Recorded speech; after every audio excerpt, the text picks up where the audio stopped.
देश का महान उत्सव, जनतंत्र का महान उत्सव शुरू है, चालू है। 4 चरण का चुनाव हो चुका है। लगभग 379 सीटों का जनमत ईवीएम मशीन में बंद हो चुका है।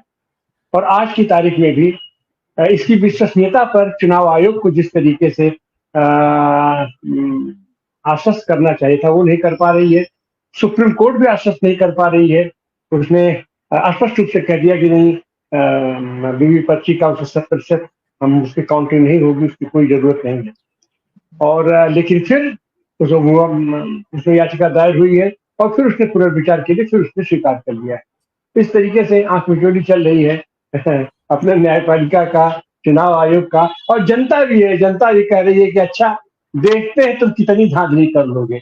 और जनता अब खुल करके मैदान में आना शुरू कर दी है और झूम के आना शुरू कर दी है और सत्ता के खिलाफ या अपने मताधिकार का प्रयोग वो जज्बे के साथ करना शुरू कर दिया। लेकिन वहीं पर शासन प्रशासन भी है कि वह भी शायद जोर आजमाइश पर लगा हुआ है।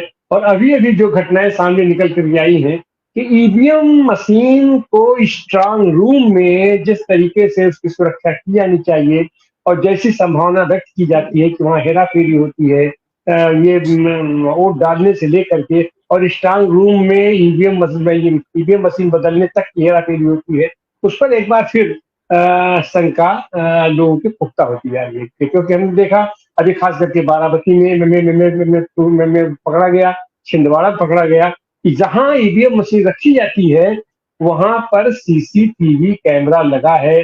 वहां 24 घंटे लोग उसकी सुरक्षा में लगे हुए हैं, लेकिन वहां से सीसीटीवी कैमरा हटा दिया जाता है या ऑफ कर दिया जाता है, वहां की बिजली गोल कर दी जाती है। तो आखिर इसके पीछे क्या कारण हो सकता है?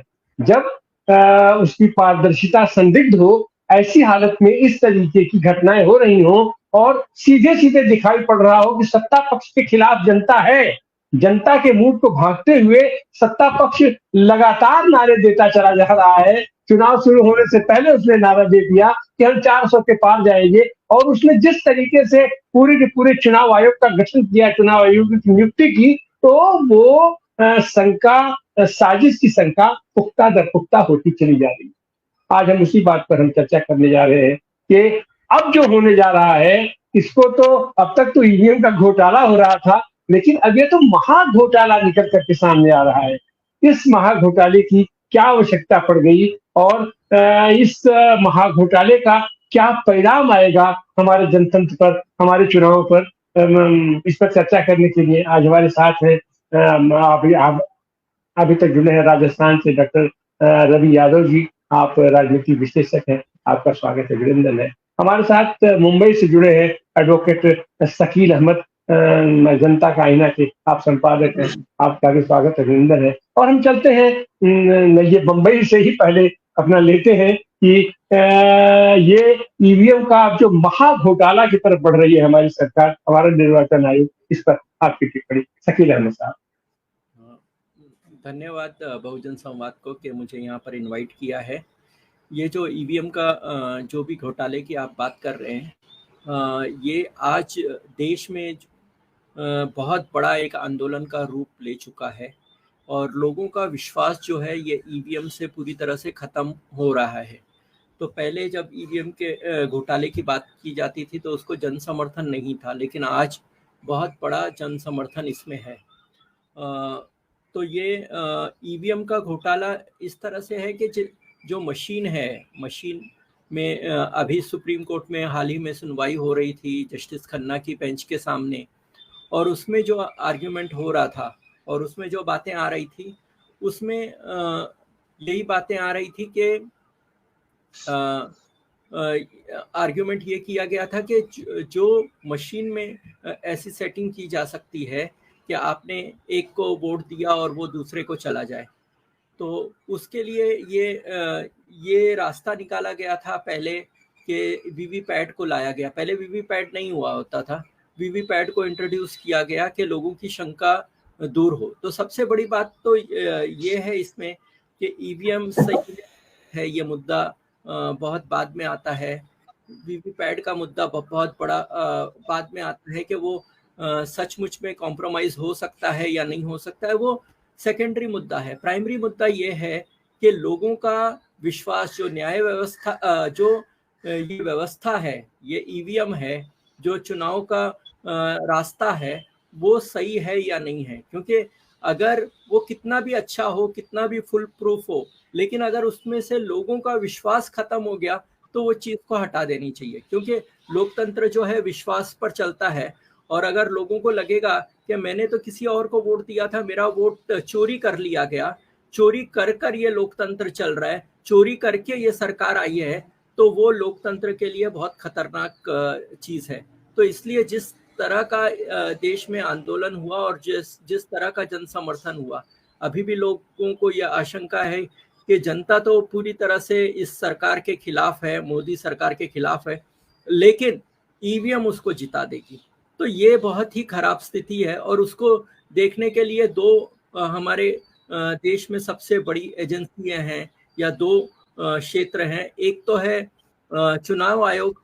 चुनाव आयोग का ये काम है कि लोगों का फ्री एंड फेयर चुनाव नहीं होना तो चाहिए ही, उसके साथ लोगों का लोकतंत्र पर विश्वास भी होना चाहिए।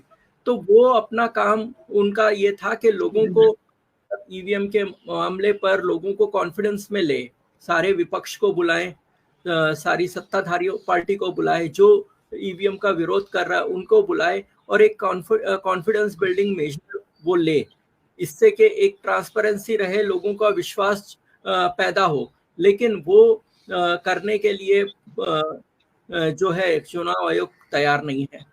चुनाव आयोग सिर्फ ये कह रहा है कि हमारा जो सिस्टम है वो फुल प्रूफ है, लेकिन फुल प्रूफ सिस्टम जो वो बोल रहा है, लेकिन लोगों में विश्वास नहीं है। फिर सुप्रीम कोर्ट भी जो एक मुझे ये लगता है कि ये सुप्रीम कोर्ट में भी जो नीचे पॉलिटिकल वर्कर है, उसको जितना ज्ञान है कि राजनीति कैसे चलती है और चुनाव व्यवस्था कैसे चलती है, वो सुप्रीम कोर्ट में बैठे हुए जजेस को नहीं है। उनको लगता है कि बस हमने बोल दिया, हमने ऑर्डर पास कर दिया तो ये लोकतंत्र चलने लग जाता है। ऐसा नहीं चलता है। तो पॉलिटिकल समझ जो है वो नीचे के जमीन के जो नेता हैं या कार्यकर्ता हैं उनको बहुत ज्यादा है। तो उनके लिए ये है कि ईवीएम के कितने नुकसान हैं उनसे हम जान सकते हैं। और दूसरी बात यह है कि ईवीएम तो मैनिपुलेट हो ही सकती है। जब सुप्रीम कोर्ट में ये मैटर आया था तो उस वक्त ये साफ हो गया था कि एक्सटर्नल चिप से, एक्सटर्नल डिवाइस से उसको ऑल्टर किया जा सकता है, उसको मैनिपुलेट किया जा सकता है, और उसमें घर बैठे ये काम हो सकता है।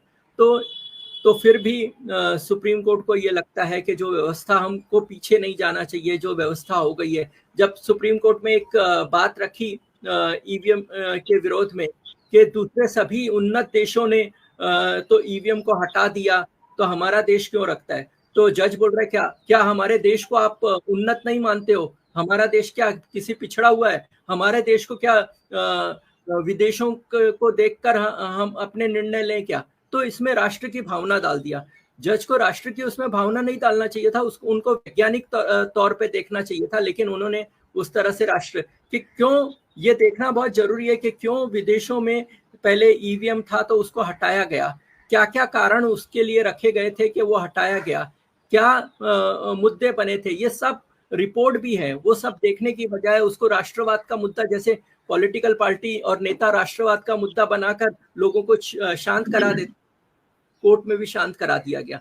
तो और दूसरा बात ये भी है कि ईवीएम की वजह से पहले हम जब चुनाव होते थे तो एक बूथ पर चुनाव हुए, उसके बाद सारी पेटियां बंद हो जाती थी और हर एक विधानसभा के हिसाब से उन पेटियों को एक बड़े ड्रम में मिक्स किया जाता था।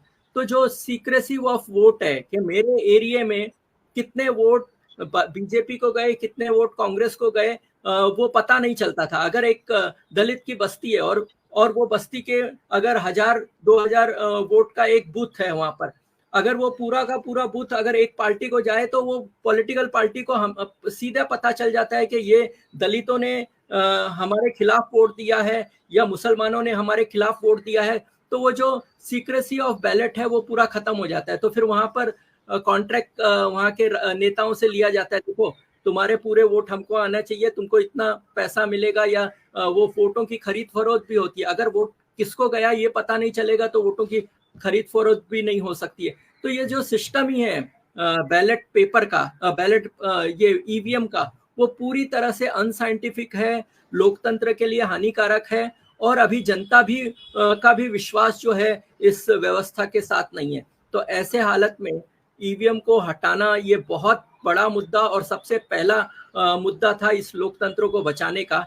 लेकिन कुछ लोगों को कितनी भी अच्छी मकसद से इसको लाया गया हो, लेकिन आज उसका दुरुपयोग पूरी तरह से हो रहा है। और सत्ता जिस तरह से अभी महाराष्ट्र में बारामती में भी ईवीएम का कैमरे बंद हो गए हैं, जिस तरह से ईवीएम को चोरी करने की घटनाएं आती हैं। ईवीएम को तो आपको बैलेट बॉक्स को तो आपको लूटना पड़ता था, यहाँ पर आप एक कंप्यूटर में बैठ के ईवीएम के मत चेंज कर सकते हो, नया सॉफ्टवेयर डाल सकते हो, क्योंकि हर एक जो बैलेट बॉक्स है, जो ईवीएम का पैनल है, पैनल के अंदर आपको सॉफ्टवेयर डालना पड़ता है कि 1 नंबर पर घड़ियाल है, 2 नंबर पर हाथ का पंजा है, 3 नंबर पर कमल का फूल है, और कॉन्स्टिट्यूएंसी में वो चेंज होता है। तो हर कॉन्स्टिट्यूएंसी के लिए अलग से चिप, तो वो प्रोग्रामिंग की जा सकती है। और अगर हाथ के पंजे का वोट है वो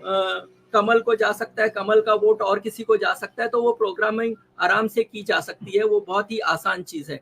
तो इतने शक रखते हुए किसी भी लोकतंत्र, मैं ये बोलता हूं कि ईवीएम 100% सही है और अच्छी नीयत से बनी है, लेकिन ये पॉसिबिलिटी है कि उसको टेम्पर किया जा सकता है, वो प्रैक्टिकली पॉसिबल है कि वो टेम्पर हो सकता है, और ये शंका वोटर के दिमाग में हमेशा बनी रहेगी, तो वो अच्छे लोकतंत्र की निशानी नहीं है। अगर मोदी जी सही तरीके से भी भारी मत से जीत के गए तो लोगों के मन में शंका होगी कि नहीं, ये तो चीटिंग करके, चोरी करके आया है। तो इसलिए ऐसी चीज को लोकतंत्र में कोई स्थान नहीं है, उसको वहां से हटा देना चाहिए, ऐसा ही मुझे लगता है। धन्यवाद जी।